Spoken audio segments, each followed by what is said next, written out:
Last night, the American people sent an unmistakable message to the Democratic Party. We don't like your agenda, we don't want your agenda, and we won't vote for your agenda or for you. During this election, the Democratic Party was exposed for what it has become, a party that holds police, parents, and patriotism in contempt. And now the Democrats have paid the price. The Democrats will continue to pay that price until they reject the repugnant radicalism that has infected their party.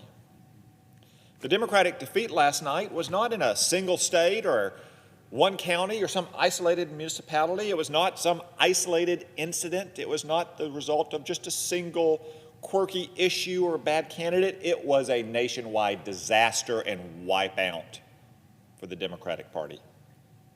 After 12 years of uninterrupted statewide victories in the Commonwealth of Virginia, Democrats appear to have lost not one, not two, but all three statewide races this year, along with control of the Virginia House of Delegates. And the only reason they didn't lose the Virginia State Senate is that the State Senate wasn't on the ballot last night.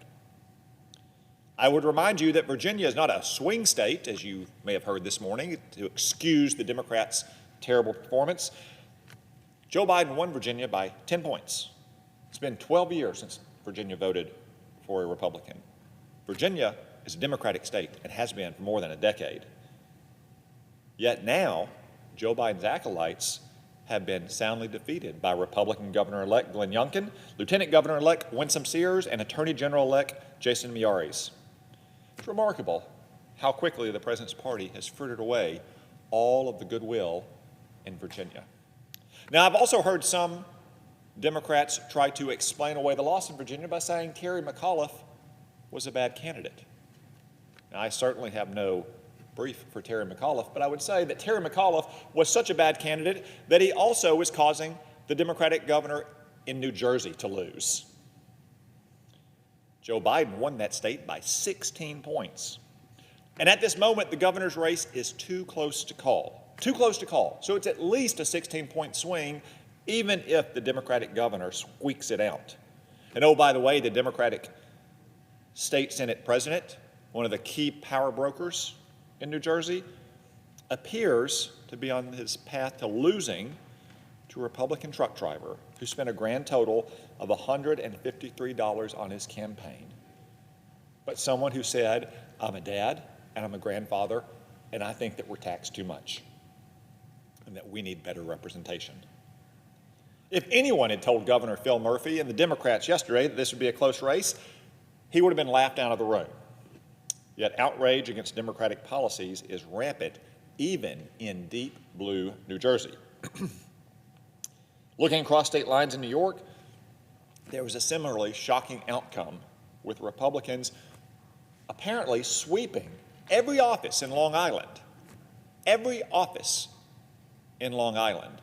driven in no small part by the insane pro-criminal policies of the New York Democrats, who want to eliminate cash bail and defund the police and go soft on criminals and let them out of jail early. Speaking of that, let's turn to deep, deep blue Minneapolis, Minnesota, where the BLM riots got kicked off last summer, where Democrat defund the police radicals have waged an unrelenting war on their city's police force. In a referendum to replace the police department, 56% of voters revolted and voted to keep the police department just the way it is. Thank you very much. This should teach the Democrats an important lesson. If defund the police can't win in a city that has been run entirely by Democratic mayors for nearly a half century, it's not going to win anywhere. Now, if this was a bad night for Democrats, it was an even worse night for the woke, far-left progressives who dominate in the Democratic Party. In Buffalo, New York, voters appear to have rejected this Democratic radicalism.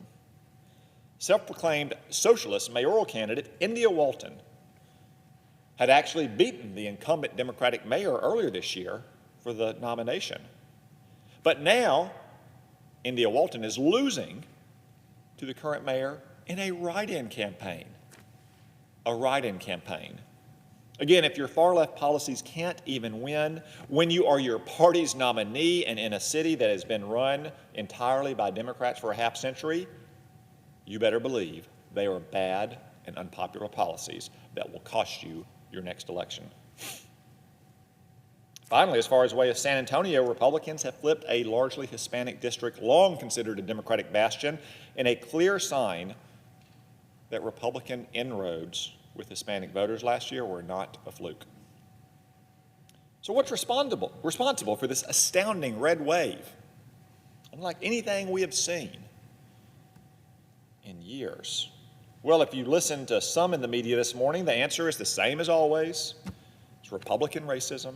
Glenn Youngkin is apparently a smiling, fleece jacket-wearing reincarnation of Democratic demagogues. But if you look at the map and you look at the actual results, this laughable attack is exposed for what it is: dishonest propaganda.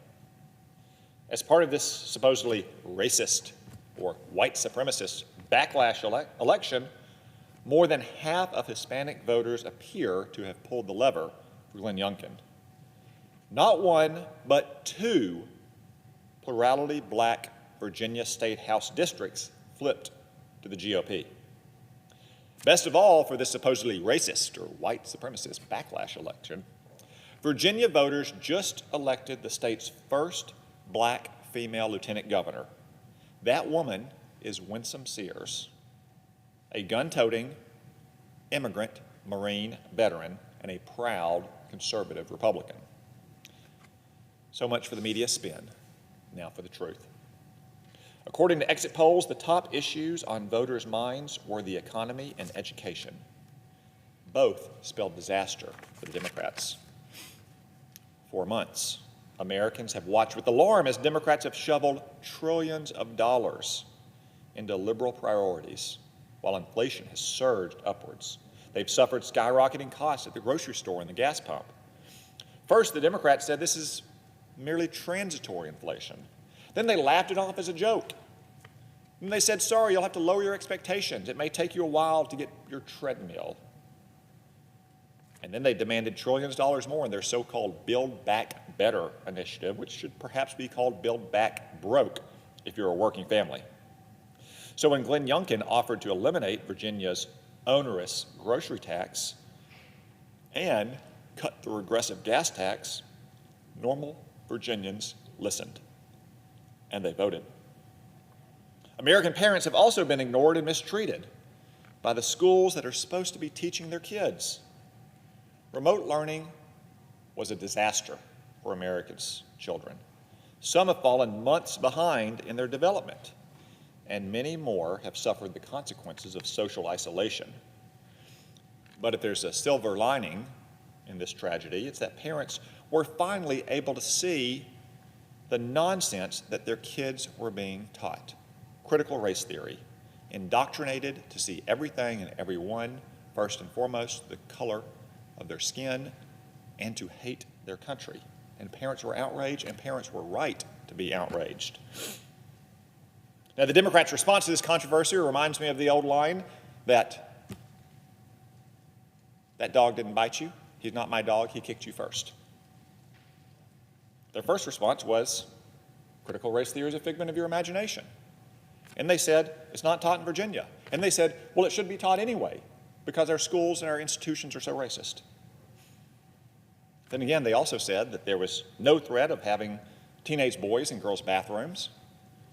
We now know that Loudoun County didn't just cover up one rape of a teenage girl by a boy dressed as a girl, but then transferred that boy to another school where he committed a second assault. Not surprisingly, parents in Loudoun County didn't take too kindly to the woke Democrats in charge of that school system. So when their arguments failed to persuade, the Democrats tried a different tactic, silencing parents. Terry McAuliffe boldly claimed that parents shouldn't tell schools what they should teach their kids. Attorney General Merrick Garland even tried to sic the FBI on parents who showed up to protest at school board meetings. So it's no wonder that parents voted for Republicans in Virginia and across the country when the alternative was nothing but contempt and spite for parents raising their children as they see fit. So yes, the American people are disappointed, dissatisfied, and frankly disgusted with the modern Democratic Party, which sneeringly claims that it knows best always and about everything. Now, if it did, it would have seen this coming.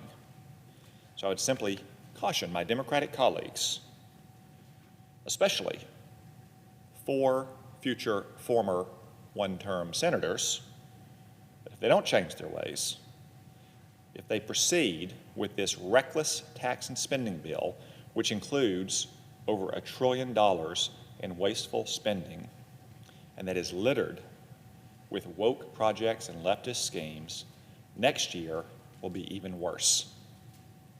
That chill you feel is the voters walking over your grave.